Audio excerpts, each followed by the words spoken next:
आमच्या विमानाला सकाळी अपघात झाला. आम्ही रात्री आपल्या नदीवर केबल पेरल्याने आम्ही नदीवर गेलो होतो. आम्हाला तिथं बातमी मिळाल्यानंतर आम्ही सर्व काम सोडून गावामध्ये आलो आणि सर्व मित्रपरिवार सर्व चर्चा करताना सगळ्यांच्या डोळ्यात अश्रू आले होते की दादांना देवाने संधी द्यायला हवी होती. दादा आपल्या मांडवण गावावरती विक्री करायचे. मांडवाचा विकास व्हावा ही दादांच्या बोलण्यातून आपल्याला जाणवत असायचं.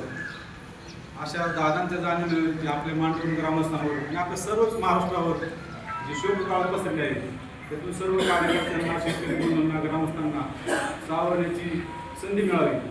मी एक आधार दिला होता. त्यांना 1500 रुपये दर महिन्याला लाडक्या बहिणीच्या खात्यात जमा होते. त्या महिलांनी सगळं हळूहळू व्यक्त करून स्वतःच्या मोबाईलवर दादांचा स्टेटस ठेवला की असं व्यक्तिमत्व जाण्यानं खरंच महाराष्ट्राची हानी झालेली आहे आणि त्यातून आपल्या सर्वांना सावरण्याची वागण्याची संधी द्यावी आणि दादांना मी आपल्या सर्व ग्रामसभेत सदर वाहतो.